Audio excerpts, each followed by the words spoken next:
Bueno, queremos darles la bienvenida a todos los participantes de la Misión Cristiana Iglesia y todos aquellos que se han anotado para este nuevo curso, que va a ser dentro de 4 años un título, para capacitar a sus líderes, para capacitar a las personas que quieren conocer más del Señor, de la palabra, y tener más herramientas para vivir su fe en un mundo tan desafiante como tenemos hoy en día.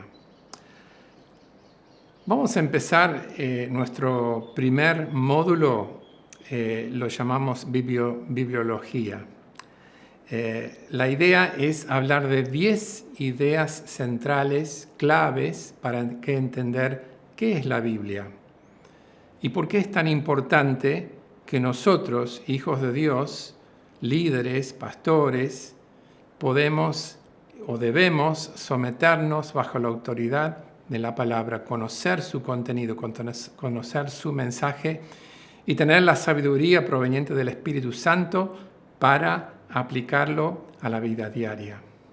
Entonces, en esta primera clase vamos a tomar dos temas que quizás no son tan conocidos en general por los creyentes, pero que son muy importantes para asentar los fundamentos y la confianza en saber que la Biblia es la palabra de Dios y podemos confiar plenamente en todo lo que dice, en todo lo que nos enseña. Entonces, en este primer módulo vamos a tomar 2 temas fundamentales. El primero es lo que llamamos el canon de la Escritura. La palabra canon significa regla o vara para medir. Y esto es muy importante, ¿no? Porque podemos pensar, bueno, se escribieron muchísimo más libros de los 66 que tenemos en la Biblia. ¿Por qué tenemos estos 66 y no otros? ¿Por qué no tenemos más? ¿Por qué no tenemos menos? ¿No? Son preguntas importantes que debemos hacernos para tener la seguridad que nosotros, toda nuestra fe, toda nuestra cosmovisión de la vida, todo lo que nosotros queremos vivir y enseñar y transmitir a otros realmente es la verdad, es palabra de Dios. Entonces, vamos a estudiar la importancia de lo que llamamos el canon y vamos a empezar en primer lugar para ver que esta palabra, el canon, aparece en la palabra de Dios. En 2 Corintios 10, del 13 al 16, y en Gálatas 6, 16, el apóstol Pablo lo usa para hablar de la regla de conducta, por la cual todos los cristianos deberían medir sus acciones, sus comportamientos y pensamientos. Entonces, el canon bíblico llegó a denotar el catálogo de libros que nosotros creemos son plenamente inspirados por Dios y entonces digno de ser nuestra única o regla más alta de fe y práctica en todo asunto perteneciente a la vida cristiana. Vamos a empezar ahora por hablar del canon del Antiguo Testamento. Nosotros sabemos que de estos 66 libros, 39 de ellos pertenecen al Antiguo Testamento. Ahora, a diferencia del canon del Nuevo Testamento, nosotros vemos que en realidad no hubo mucho debate, no hubo mucha controversia con respecto a los libros que nosotros ahí reconocemos como los 39 libros del Antiguo Testamento plenamente inspirados por Dios. Incluso el historiador Josefo, respondiendo a uno de sus adversarios, Apión, confirma que alrededor del año 100 antes de Cristo, el canon de las Escrituras hebreas ya habían sido fijados hace mucho tiempo. Esto es una información importante para tener presente. Hoy en día hay muchos creyentes modernos que tienen cierta sospecha de la veracidad y de la utilidad de estudiar el Antiguo Testamento, porque tenemos una distancia enorme de miles y de miles de años, con una cultura que no tiene nada que ver con lo que vivimos hoy. Entonces es importante saber, ¿no?, que el Antiguo Testamento, no obstante, es fundamental para entender temas que vemos más adelante en la palabra de Dios, como cuál fue el propósito de la venida del Hijo de Dios. ¿Cómo sabemos que realmente Jesucristo era quien dijo ser? Y también, sin el Antiguo Testamento, jamás tendríamos una base sólida para entender la razón por cual Dios determinó salvarnos como lo hace a través del Evangelio, a través de su Hijo Jesucristo. Ahora, en la antigüedad, los hebreos dividieron estos 39 libros en 3 secciones. La primera sección es lo que llamamos la Torá, la ley. Y después hay un segundo grupo de libros que llamamos los profetas. Es interesante que esta sección también incluye libros como Josué, Jueces, Samuel, Reyes, entre otros. Y por último, tenemos lo que se llama los escritos, en cual tenemos libros, por ejemplo, como Salmos, Proverbios, el Cantar de los Cantares, Lamentaciones, Esdras y Nehemías, por ejemplo. Ahora, es importante entender que los hebreos no tenían la Biblia dividido como ahora nosotros lo tenemos. No obstante, todos los libros que nosotros tenemos en nuestro Antiguo Testamento fueron reconocidos como palabra de Dios por el pueblo de Dios bajo el Antiguo Testamento.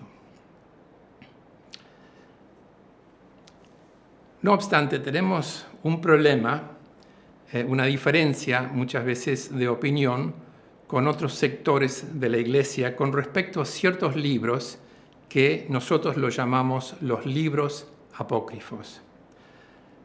Estos libros fueron escritos aproximadamente unos 200 a 100 años antes de la venida de Cristo.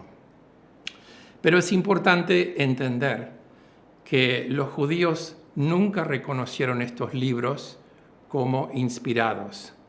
Tienen un valor histórico importante y podemos rescatar información que es útil para entender cosas acerca de la cultura, la historia, cómo vivía el pueblo de Dios en lo que llamamos el tiempo intertestamental entre el final del Antiguo y el principio del Nuevo Testamento.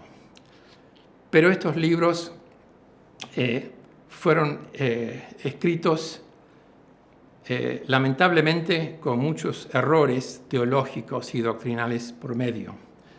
Entonces, si bien hay libros que nosotros conocemos, como los libros de los Macabeos, Judith, Tobías y otros, lamentablemente no podemos aceptar que forman parte de la palabra inspirada por Dios. Es importante entonces reconocer que la mayoría de los padres de la Iglesia en los primeros siglos no los consideraron inspirados y no los consideraron parte del canon del Antiguo Testamento. Otro tema importante es que ninguno de estos libros fueron citados por Jesús durante su ministerio terrenal. Entonces, en esta primera sección donde hablamos del canon del Antiguo Testamento, es importante reconocer que nunca hubo una gran controversia, discusión sobre el contenido de estos 39 libros que ahora llamamos el Antiguo Testamento. Muy bien, ya que hemos hablado de cómo se formó el canon del Antiguo Testamento, vamos a hablar ahora de lo que llamamos el Nuevo Testamento, en los últimos 27 libros que tenemos como palabra de Dios. Habíamos dicho que la formación o el reconocimiento del canon del Antiguo Testamento no generó ningún problema serio entre los líderes religiosos o teólogos de la época en cual fue escrito el Antiguo Testamento. No obstante, cuando murieron los apóstoles, hubo un tiempo, poco después, en cuando, como también durante el tiempo cuando los apóstoles escribieron las cartas para contestar problemas, herejías que habían surgido, malos entendidos acerca del Evangelio y su práctica, surgieron más problemas acerca de la fe. Y entonces fue importante, luego de unos cuantos siglos, para que la Iglesia pudiera recibir o reconocer, no determinar, porque Dios determina cuáles son los libros canónicos e inspirados, pero sí le llevó a la Iglesia varios siglos para reconocer cuáles eran los libros inspirados de lo que llamamos el Nuevo Testamento. Esto causó mucho debate dentro de los padres de la Iglesia y se tuvieron que formar varios concilios para debatir este tema. En realidad fue un obispo que se llamaba Marción, que desestimaba la inspiración de los evangelios y de algunas cartas del Nuevo Testamento, que obligó a la Iglesia a enfrentarse con este tema y reconocer cuáles eran los libros inspirados.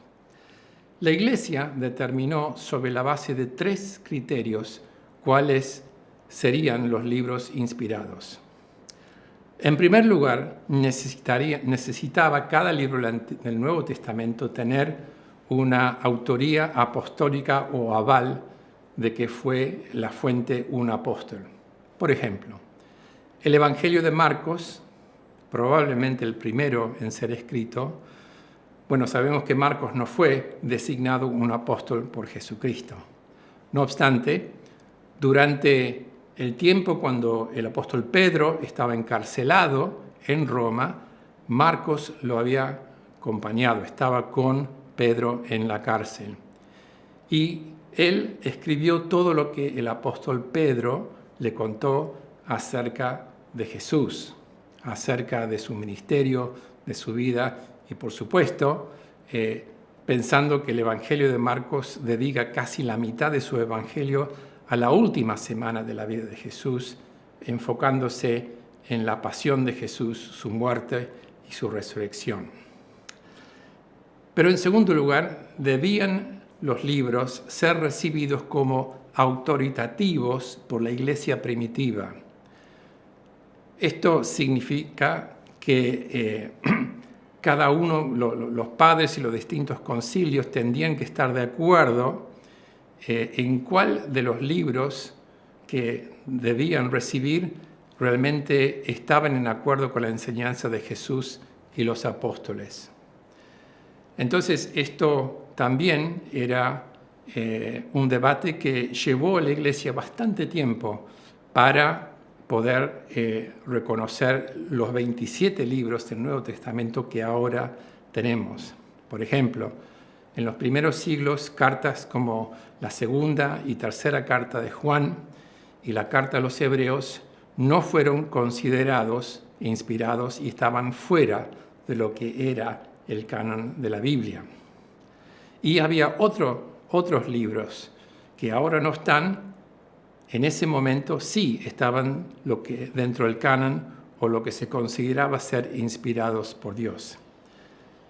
Por ejemplo, había libros como la carta de Clemente, el pastor de Emas y el Dídaque, que también eran rivales con libros como las cartas de los Hebreos.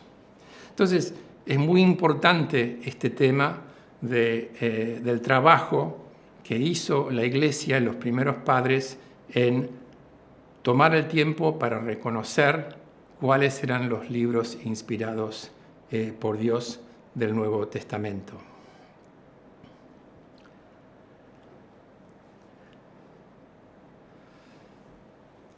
Para ir rondeando y concluyendo sobre este tema, quiero señalar 7 puntos que hablan acerca del significado, la importancia del canon.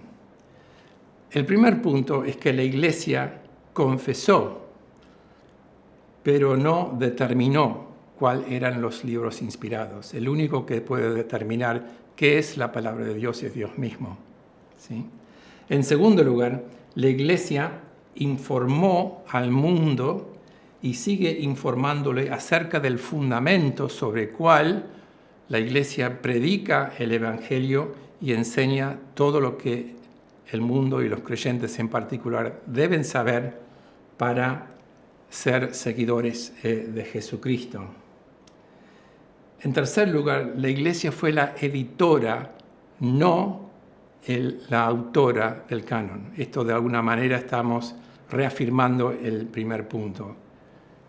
En cuarto lugar, el reconocimiento del canon, no la formación del canon, fue parte de la Iglesia, del proceso por el cual ellos fueron discerniendo con creciente conciencia cuáles eran los libros apostólicos, proféticos que ahora tenemos en la palabra de Dios.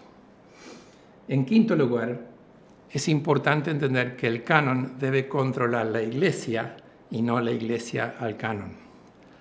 En nuestros tiempos hay muchas personas en todo el mundo que quisieran decir que ellos tienen nueva revelación de Dios, que ellos tienen algo que incluso está igual a la palabra de Dios, la Biblia, o por encima de su autoridad.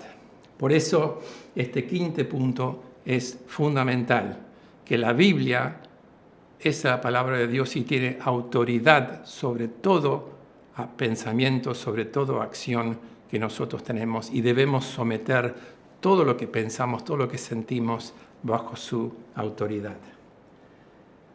En sexto lugar, y esto también es muy importante en nuestro contexto eclesiástico hoy, el canon es cerrado.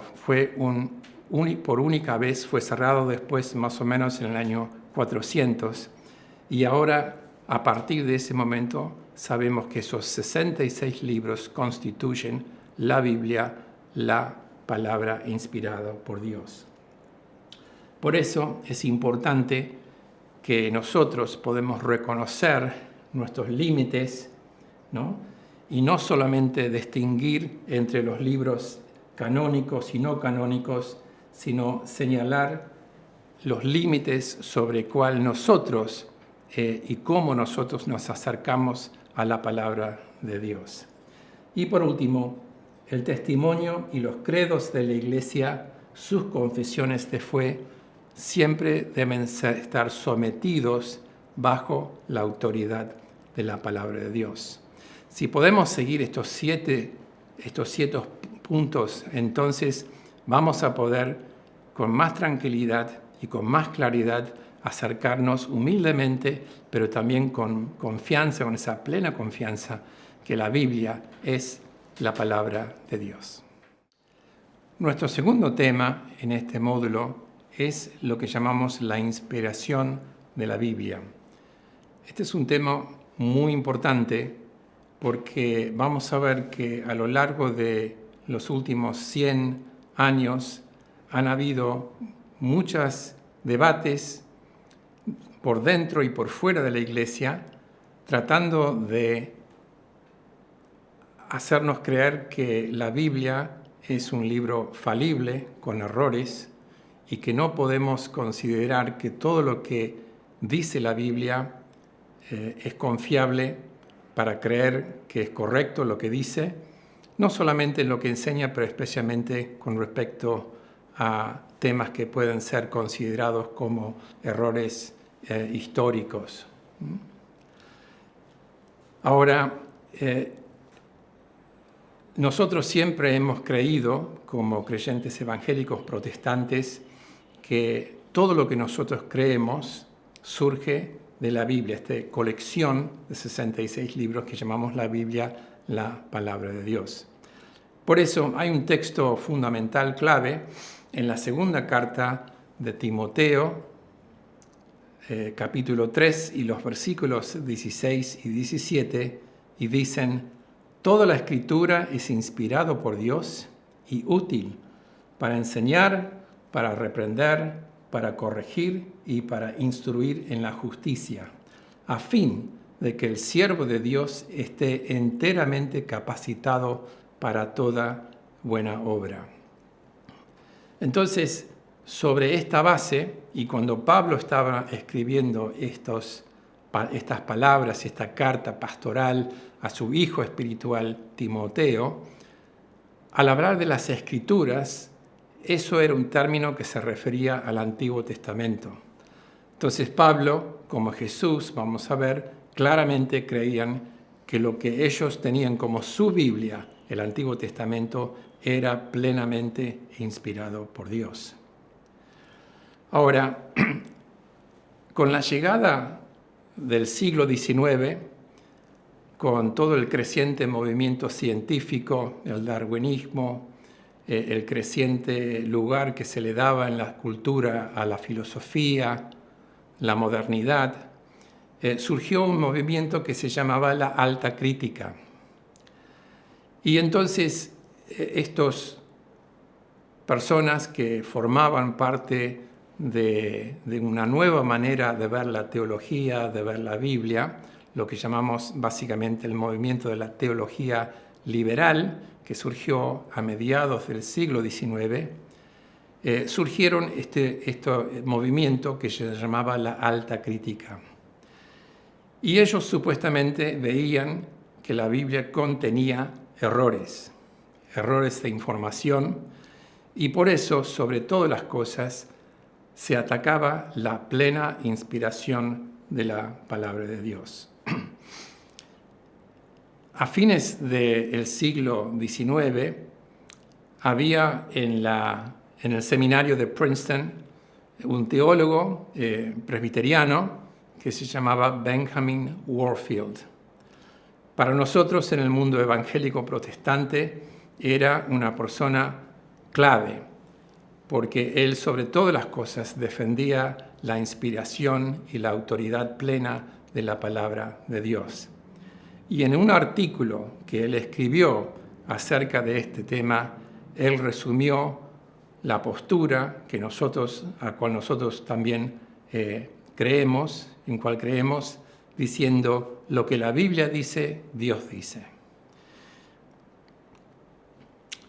Vamos a ver ahora un poquito más en profundidad lo que nosotros creemos acerca de la inspiración de la palabra de Dios. Y nuevamente vamos a empezar con el Antiguo Testamento. Como ya hemos mencionado, el apóstol Pablo, que en su juventud fue formado para ser un líder religioso, un intelectual, muy instruida en las Sagradas Escrituras y en el judaísmo, él escribió enfáticamente, diciendo que toda palabra es inspirada por Dios. ¿Qué significa inspirado por Dios? Que cada palabra de la Biblia sale de la boca de Dios. Esto es importante, ¿no? Porque muchas veces podemos creer que los autores hablaron sobre su propia iniciativa, y algunos podrían decir, bueno, ellos en realidad pusieron sus pensamientos en los libros y escritos que ellos estaban escribiendo en ese momento. Pero es interesante saber que también Jesús defendió plenamente y vigorosamente la inspiración del Antiguo Testamento. Pensar que Jesús es Dios. Y sin embargo, él dice en el Sermón del Monte, en Mateo 5, no piensen que he venido a anular la ley o los profetas. No he venido a anularlos, sino a darles cumplimiento. Les aseguro que mientras existen el cielo y la tierra, ni una letra, ni una tilde de la ley desaparecerán hasta que todo se haya cumplido. Ahora, acá estamos hablando del Señor Jesús, ¿no? Quien es el punto focal de todas las Escrituras. Y sin embargo, Él vino a este mundo para cumplir todo lo que fue predicho acerca de Él, desde Génesis hasta Malaquías, el último libro. Pensar que el Señor Jesús, Él mismo, vivió bajo la autoridad de la palabra de Dios en ese momento. Entonces Jesús, siendo nuestro modelo, si Él siempre tuvo la necesidad de internalizar la ley, la palabra de Dios en su vida y aplicarlo, cuanto más nosotros también tenemos que darle importancia a la lectura, la meditación, el estudio cuidadoso de la palabra de Dios. Hablando de los autores del Antiguo Testamento, hay varios ejemplos en estos primeros 39 libros donde los que escribieron esos libros daban testimonio que su mensaje, lo que ellos escribieron, procedía de Dios mismo y que no eran su propio mensaje.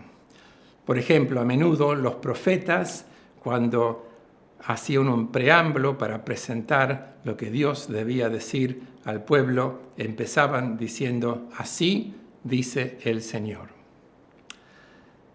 Jeremías empezó su ministerio diciendo: la palabra del Señor vino a mí. Entonces es importante entender que todos los autores del Antiguo Testamento no presumieron de ninguna manera pensar que ellos escribieron sus libros, sus palabras, sobre la base de sus ideas o de sus inclinaciones, sino que tenían la firme convicción que Dios les estaba poniendo en su corazón y en su mente su mensaje para su pueblo. Vamos a ver ahora las pruebas de la inspiración del Nuevo Testamento.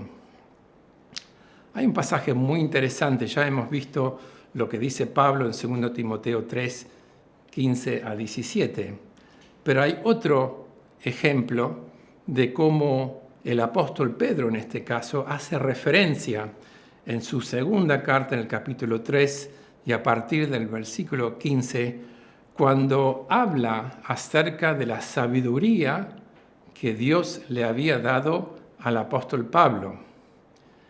Y habla acerca de cómo él tomó temas que eran muy difíciles, incluso para los otros apóstoles que no eran tan eruditos como el Pablo, para entender, pero respetaban su sabiduría. No obstante, sabemos que Pablo mismo refiere que la autoridad que él recibió de Cristo fue dado para enseñar a la iglesia y escribir sus cartas. Acá tenemos en 1 Corintios 14, versículo 37, el testimonio de Pablo cuando él dice que Jesucristo mismo lo designó como apóstol, ¿no? Y que las palabras que él fue dado por Dios lo recibió de parte del Espíritu Santo. Acá lo tenemos esto en 1 Corintios 2, 9 al 13. Entonces Jesús mismo anticipó el ministerio y enseñanza apostólica por cual ellos iban a poner por escrito todo lo que ellos habían aprendido del Señor Jesús durante los 3 años aproximadamente que Él estuvo con ellos y discipulándolos y preparándolos para esta gran tarea. Entonces, Jesús anticipa en estos capítulos del Evangelio de Juan, lo que llamamos los últimos discursos de Jesús a sus apóstoles, en capítulos 14 al 17, donde habla de la importancia de la venida de otro Consolador, el Espíritu Santo, que iba a darles a entender todo lo que Jesús les había dicho cuando Él estaba con ellos, ¿no? Para recordarles y para que ellos pudieran poner por escrito lo que ahora llamamos los libros del Nuevo Testamento, las cartas, los evangelios y también el libro de los Hechos y el Apocalipsis. Nosotros creemos, no obstante, en lo que llamamos la teoría de la inspiración orgánica. Lo que queremos decir con esto es que si bien fue escrito por 40 autores, Dios no anuló las características, el temperamento de cada uno de estas personas que escribieron la palabra de Dios. Hay varios ejemplos que podemos usar para ilustrar este punto. Por ejemplo, nosotros tenemos el libro de Primero y Segundo de Reyes, Primero y Segundo Samuel, que cuentan la historia básicamente del desarrollo del reino de Israel hasta el cautiverio, cuando fue llevado al exilio, a la Babilonia. Pero por otra parte, tenemos Primera y Segunda Crónicas, y uno pensaría, ¿cuál es el sentido de repetir todo lo que fue escrito en Samuel y en Primera y Segunda de Reyes?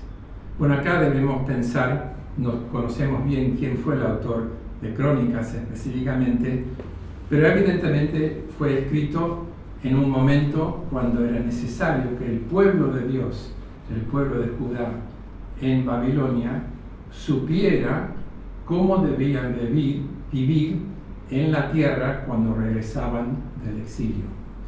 Por eso vemos que en Crónicas hay mucha edición de la información que tenemos en Primera y Segunda de Reyes.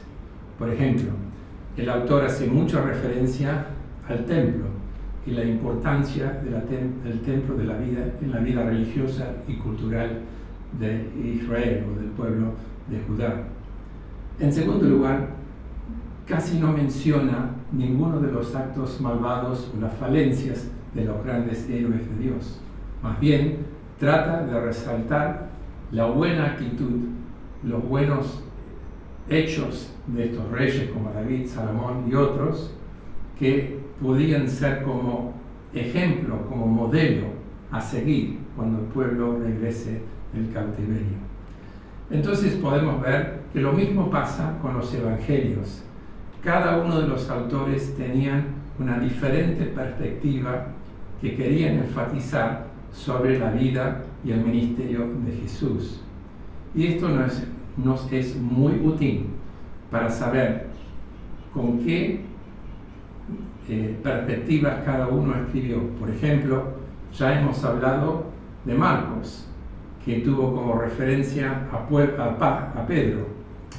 Ahora, Marcos en particular es alguien quien hace mucha hincapié en este evangelio, que es a pura acción, que Jesús fue acá e inmediatamente fue a otro lugar. Hace mucho hincapié en los milagros de Jesús, en este Jesús poderoso, proactivo. Y esto de alguna manera representa también el temperamento del apóstol Pedro. Otra cosa que nosotros podemos ver en el caso de Mateo es que con todas las citas que Mateo hace del Antiguo Testamento, se entiende que él escribió para un público judío, principalmente para que ellos pudieran saber que todo lo que Jesús hizo y cumplió fue en conformidad con las profecías y toda la enseñanza del Antiguo Testamento. Como sabemos, Lucas escribió el único evangelio cronológico. Él se molestó en poner todo el material acerca de la vida de Jesús de esa manera, escribiendo para Teófilo. No sabemos exactamente quién fue Teófilo, pero lo escribió primero para hablar de la vida de Jesús. ¿Quién fue? Claramente no era una persona judía, entonces hay muchas costumbres que Lucas tiene que explicar en su evangelio para que Teófilo pudiera entender de qué se trata. Después él sigue con su volumen 2, cuando habla acerca de el día de Pentecostés, cuando el Espíritu de Dios vino sobre la iglesia y cómo empezó la iglesia a esparcirse y llevar el mensaje, empezando en Jerusalén, Judea, Samaria, y termina en Roma con el encarcelamiento de Pablo hasta los confines de la tierra. Entonces es muy importante ver que Dios no interfirió, sino permitió que las características de cada uno de estos 40 autores se pudiera ver claramente puesto, ¿no?, en sus escritos, para que nosotros pudiéramos tener una riqueza, ¿no?, en entender con más profundidad lo que Dios nos quiere decir en su palabra. Entonces, de haber hablado del canon de las Escrituras, de la inspiración de las Escrituras, y con todo esto podemos tener la seguridad que la Biblia es la palabra de Dios, ¿cuál debe ser nuestra actitud ante la Biblia? Bueno, esto es importante, ¿no? Porque Jesús dijo, no solamente de pan vivirá el hombre, sino de toda palabra que surge de la boca de Dios. Entonces nosotros, nutrirnos de la palabra de Dios es como nutrirnos de todo lo que necesitamos para nuestro cuerpo. De la misma manera, es imprescindible que el creyente, el Hijo de Dios, se encuentre con Dios a través de su palabra, en un espíritu de oración. Por eso debemos, en primer lugar, pedir la iluminación del Espíritu Santo. Necesitamos orar. Es porque si bien podemos entender lo que estamos leyendo, es el Espíritu Santo, el Espíritu de Dios, que aplica la palabra a nuestra situación. En segundo lugar, las palabras de Dios para Josué en el primer capítulo del libro de Josué son muy importantes, porque ahí le dice Dios a Josué, mediten sobre estas palabras día y noche, ¿no? No vayan ni a la derecha ni a la izquierda, ¿no? Es importante cumplir, obedecer la palabra de Dios para que nos fuera bien y tuvieran éxito. Y además es importante ver la relación entre la palabra de Dios y el Espíritu Santo. Esto es sumamente fundamental. No debemos separarlos. No podemos entender, como recién dijimos, la Biblia sin la ayuda del Espíritu Santo. Pero tampoco debemos buscar que Dios nos hable fuera de la palabra de Dios. Es el mismo espíritu que tomó estos 40 autores para escribir estos 66 libros, para darnos a conocer lo que la Biblia escribe y pone para nuestro entendimiento y para que nosotros podamos seguirle a Dios fielmente, que es, la Biblia es nada menos que la voluntad de Dios revelada para cada uno de nosotros. Y por último, debemos acercarnos con humildad. No debemos creernos superiores a otros, no debemos creernos superior a lo que estamos leyendo en la palabra de Dios, ¿no? Y por eso, como dice 2 Corintios 10, y los versículos 4 y 5, debemos someter todo nuestro pensamiento bajo la autoridad de la palabra de Dios. De esta manera, se nos va a hacer mucho más fácil poder entenderlo, aplicarlo y vivirlo. Les quiero compartir algunas cosas importantes acerca de cómo la Biblia nos puede ayudar en la vida diaria.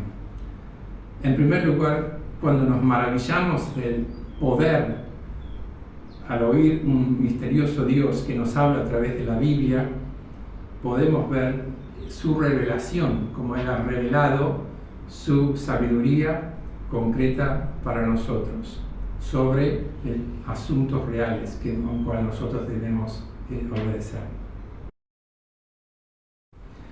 Para concluir esta primera lección, quiero compartir algunos consejos de cómo podemos aplicar la Biblia y realmente aprender de usarlo para nuestro bien en nuestra vida. Cuando nosotros hablamos de la palabra de Dios, hablamos en términos de que es una revelación especial, porque es Dios hablando a nosotros, a nuestro corazón. Es Dios revelando quién es y todo lo que Él ha creado y cómo nos creó y con qué fin, con qué propósito y cómo podemos vivir en una relación de amor, de paz de gozo con Él a través de su Hijo Jesús. Todo esto está revelado en la palabra de Dios y no lo podemos encontrar en otro lugar. En segundo lugar, cuando tú y yo estamos buscando la verdad que puede hacer una diferencia en nuestras vidas, la Biblia siempre está cerca, está disponible para que todos los hombres y todas las mujeres pueden usarlo, leerlo y encontrar la sabiduría de Dios para los problemas y situaciones que cada uno tiene que enfrentar. Cuando nosotros necesitamos respuestas que se aplican hoy, la Biblia es activa y viva. Una de las características de la Biblia que es increíble es ver cuán pertinente es aún para nuestros tiempos y todo lo que estamos viviendo hoy. Uno puede pensar, pero este libro fue escrito miles y miles de años atrás, ¿cómo puede ser relevante para nosotros? Sin embargo, no pierde vigencia, está más actual y viva que nunca. Y por eso podemos tener la confianza de que Dios nos puede guiar a través de todas las situaciones y desafíos con los cuales tenemos que enfrentar en la vida y aplicar la sabiduría y el conocimiento que Dios nos proporciona a través de su palabra. Y cuando estamos esperando algo más grande que nosotros, la Biblia es no solamente relevante, pero también trascendente. Entonces, los autores llenos de sabiduría, historias, conectan todo lo que ellos escribieron con todas las situaciones que podemos encontrar en la vida. Realmente no podemos limitar el alcance que la palabra de Dios puede tener sobre nosotros. Incluso uno puede volver a leer un pasaje una y otra vez y luego saber que siempre va a haber algo nuevo, algo fresco que nos puede permitir seguir creciendo en amor a Dios, en conocimiento de quién es y con las herramientas para poder aplicarlo en la vida. Entonces la Biblia no tiene límites. Por eso esto es el consejo que Dios le dio a Josué, de tener presente cada día la palabra de Dios en nuestra mente, en nuestro corazón, y a medida que nosotros tomamos tiempo cada día de acercarnos a Dios y conversar con Él y escuchar su palabra, vamos a ser personas que somos transformados cada vez más en imagen de Cristo, pero también personas que podemos salir al mundo y realmente servir a otras personas, ayudarles de distintas maneras, con toda la sabiduría y las herramientas que Dios nos proporciona. Y de esa manera vamos a cumplir lo que Pablo dice en 2 de Timoteo, versículo 3 y 17, cuando dice que el hombre de Dios esté capacitado para toda